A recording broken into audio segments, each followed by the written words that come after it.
Hey, it's Bill, and here's my thoughts on 5-4 Leafs loss to Colorado in overtime.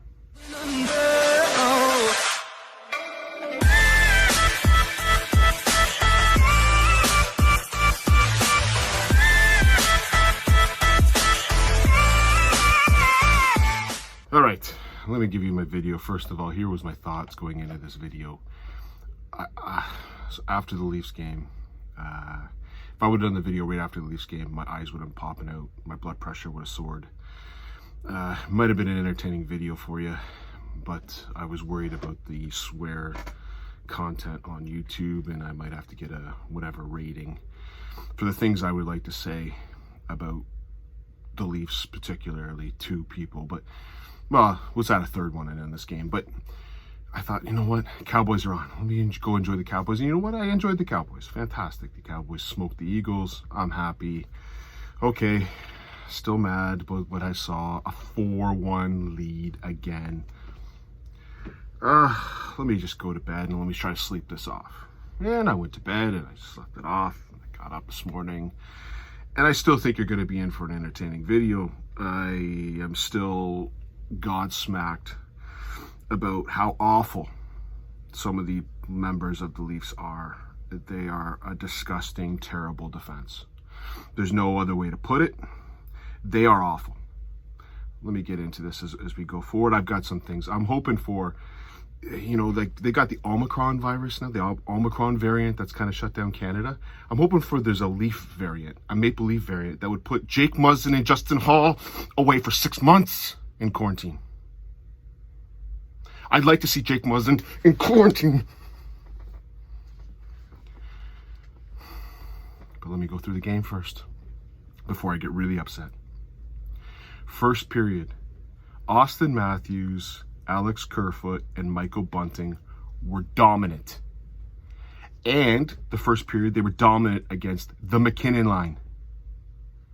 Let's think about this for a sec, folks. Matthews up against McKinnon. That was the pick that Bednar had picked. I'm going to go best on best, and Matthews dominated it. Matthews in the first period was about as good as I've seen Austin Matthews play all year. It was dominant. Kerfoot, Bunting were getting the pucks in the corners. Kerfoot's skating was fantastic. His penalty kill was fantastic. What a great first period for one line. The other three lines, garbage. But the first line, that was dominant. You're up 3-0, 2 quick goals. They pull their goalie. You're thinking, wow, we're playing Colorado here? But that's how good Matthews was in that first period. That is insane. Now, at the end of the first period, okay, we're up 3-0. Yes, it was TJ Brodie. He's making the right play. He's at the blue line. He's not pulling a Justin Hall or Muzzin where he hands it over to everybody. We'll get to that in the second and third period. Or actually, they did in the first period. Those two pricks can't clear the zone by themselves. There could be no one on them, and Hall and Muzzin will find a way to give the puck away. But Brodie was making the right play. He was getting it deep in the corner. He just took an awful angle off the boards. He had the wrong angle. He was making the right play. So for me, Brodie's making the right play mentally. The execution was poor. That's going to happen. Now, in this case, it happened. You come back, great rush. And again, McKinnon gets a little bit lucky. It goes off Riley's stick. It's 3-1. It's not panic stations yet. Okay, it would have been way better to go in 3-0, but you're still up 3-1. We then get to the second period where things just changed. And here's why they changed. Bednar realized Matthews is owning McKinnon. Let's get McKinnon's line and Rantanen up against Tavares' line. Well, John Tavares, our $11 million centerman, I'm telling you right now, this is the problem with Tavares. He cannot skate. He can't keep up with teams that skate. From what I understand, Nathan McKinnon and watching him in Makar, they can skate. Tavares can't skate. You get the advantage of Tavares at home not to put him up against this line. Bednar went, and I don't know why he decided to go McKinnon against Matthews, but the minute he went McKinnon against Tavares, Jack Campbell, welcome to the club. Here comes the guns. They're firing. honestly, Nylander, awful. Was awful last night. Tavares, I don't even know if he's awful. He just, for an $11 million player to not be able to keep up with a less than $11 million player. Tavares can't skate. He's never been able to skate.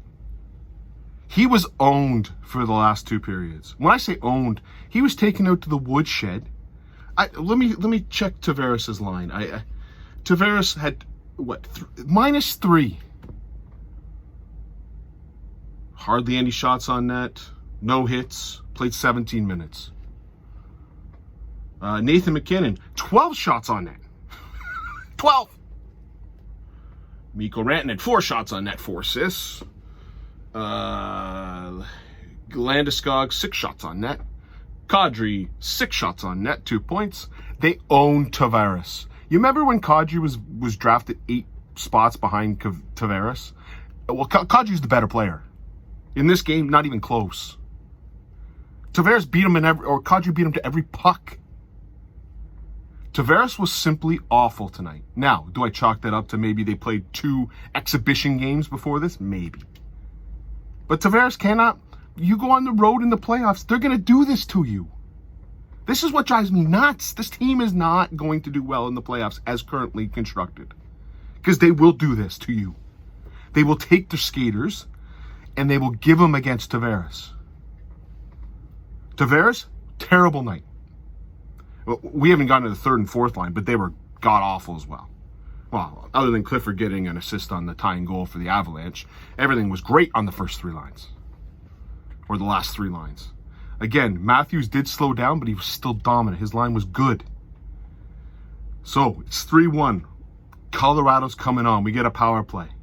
And the first unit was terrible, but then Bunting and Simmons, it was Mikheyev to Simmons. Simmons, great play over to Richie. Richie's got an empty net. It's 4-1. The magical words in any Leafs fan. 4-1. And then what we did? Hey, Jack, it's on you. Good luck, son. We're not going to play an ounce of defense. We're not going to compete at all. We're going to make it a shooting gallery against you. I wish you all the best of luck, sir. Jack Campbell, how many saves? 44. He had nearly 50 shots against.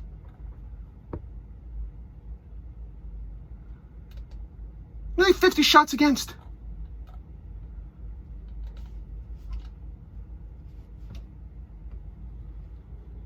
We got a 4-1 lead, and then we said, oh, our goalie will take it from here. Our goalie will take it from here. I watched Campbell say that if he played regular, we would have won this game. Are you kidding me? I wish everyone had the mentality of Jack Campbell on the Leafs. Without Jack Campbell in this game is 15-4. Those 49 shots on net were not from the outside. Watch the game. They weren't from the outside. They were point blank. He made a save where he dove and grabbed the puck. He was a friggin' second baseman diving across. And if he just plays regular, we would have won. Jack, I think you're smoking whatever Dubas is smoking. I know he's trying to be good for his teammates. I get all that nonsense. But if he actually thinks he was the cause of this loss, I want to know what goes through Justin Hall and Jake Muzzin's goddamn head. I'm going to make it very simple for everybody. Justin Hall is not an NHL defenseman. He's not. Jake Muzzin is not an NHL defenseman. He's not. I am going to make it my personal goal to go back 5 years ago when he played with the Kings. And was he a good defenseman then? Let's think about this. The Leafs just had 2 exhibition games against the Canadian teams. That tells you how goddamn awful the Canadian teams are. Because last year, Hull and Muzzin looked like they could play defense.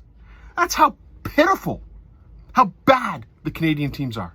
They're all horrible. The Edmonton Oilers, how they doing? I told you that one. Ottawa Senators, I think they're going to make the playoffs. You're a moron. I bet the Montreal Canadiens aren't going to make the playoffs. The Calgary Flames, what happened when they started playing real teams? The Winnipeg Jets, they could beat the Leafs maybe. Vancouver Canucks, they got Bruce Boudreau. They're going to have their little jump, and they're going to go down the tank. The Canadian teams are awful. And the Leafs got the benefit of playing these Canadian teams. So they look so good. Hall and Muzzin look like credible defensemen. Not because they are credible defensemen, it's because they're playing terrible teams. I watched on many occasions, I'm going to say more than 10, where Hall and Muzzin went back in their zone. I'll even say light to mid pressure on them. Not heavy pressure, light to mid. And then within 2 seconds, it was on a Colorado stick. The firing up the middle, Hall, that's fantastic, bud. If Hall and Muzzin are in the starting lineup in the playoffs, let me explain to you what's going to happen. I'm going to take my pen. I'm going to say, I don't even care who the effing playing. Okay, we got Hall and Muzzin playing defense. Let's write down first round loss. Take it to the bank. You're done. You cannot have these garbage. Putting Hall and Muzzin together is like taking a match and throwing it into a gas tank. They are not credible. Well, let's see. They must be physical defensemen. That's what they keep telling me. Jake Muzzin has a physical dimension to his game. Really? You know how many hits he had last night? 1. And if you can show me where that goddamn hit is, if you can show me where the goddamn hit is, please put it in the comments. I'd love to know where that freaking hit was. Do you know who also had 1 hit last night? Kerfoot. Simmons apparently had 1 hit. Justin Hall knocked it out of the park with his 2 hits. And again, if you could show me where those 2 hits are, please let me know. At no point did one of these defensemen, other than maybe Dermott, try to put a physical presence on them. When you have speed, you slow them down. You be physical with them. Apparently, Muzzin is supposed to be a physical guy. He's a wimp. Stop telling me he can play defense, bring his physical. He is awful. Whatever variant you can get in, get the Chinese government. I don't know what you got to do. Make the Toronto Maple Leaf variant, which puts you under quarantine for 6 months, and deliver it to Hall and to Muzzin. I don't bring up Liljegren. Liljegren's better than Hall. You can't even get into a friggin' argument about that. And I don't care who the other defenseman is. Just get Muzzin out of the line. When Muzzin wasn't in the lineup against Ottawa, how'd the Leafs do? Granted, Ottawa's a terrible team, so maybe that's not a good point. Why don't we try that same philosophy in the next game? Who are we playing? Vegas? Arizona? St. Louis? Let's give Muzzin a rest. Bring Liljegren in, put Hall in the back seats, and I don't care, Biega. I don't care what you bring up. Our physical defenseman against one of the fastest teams in the league, where you want to be physical, had 1 hit in 24 minutes. And if you could show me that hit, please put it in the comments. He's pathetic. I can't even get, I don't even know what I'm supposed to do here. You've got a 4-1 lead. I look at the positives. Okay, Matthews was dominant. You got a point against Colorado. If you told me before the game they would have got a point against Colorado, I probably would have took your hand off. But I'm sorry. I cannot put up with this nonsense. If it wasn't for Campbell, it's 15-4. We pay nearly $6 million for defensemen, and we still have 2 more years to pay for this piece of... Here's Hall, or sorry, here's Muzzin, here's Wall. Oh, hit the wall? Hit the wall again, hit the wall again. Oh, Oh, sorry, I hit my hand harder than Muzzin hit anyone all night. I think the other thing, too, I'd love to do a little bit of... I want to go back in history. I don't know how many goals the Leafs have given up this year. Don't know. Let me see. I'll try to do that quickly here. Goals against. Toronto Maple Leafs have given up 83 goals against, it says, in 33 games. 83 goals against. I'm going to go on a limb that Jake Muzzin has been on the ice for 60 of those. At least 60. I don't know how to do this. I'm sure there's a way. Whether it's 5-on-4, power play, penalty kill, 5-on-5, I guarantee Jake Muzzin's been for more than 70% of the goals against. I think he's trying to break a personal record. $6 million for this garbage. You don't think... I want one Leaf fan who watches games. In the comments, if you can, I don't know what you'd message me. I don't know how YouTube works, and whatever you need, put in the comments. Tell me. You can do a video. I don't care. Tag me on whatever you got to do. Tell me where Jake Muzzin and Justin Holl add value. Just love to know. Are they potential value? They're old. No, they're not going to add any potential value. Tell me what Jake Muzzin and Justin Holl add to this team. The only thing Jake Muzzin's done physically this year is taken out his own player, Mitch Marner. I think he's thrown one hit this year where I went, whoa, that was a nice hit. All year. And I'm told he's a physical defenseman.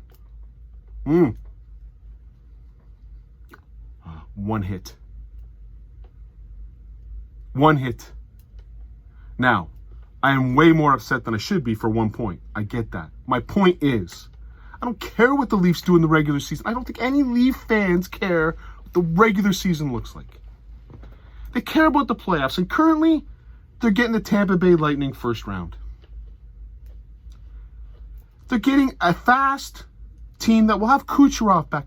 Who do you think John Cooper is going to put on when they're at home? Right now, Tampa Bay would be the home team.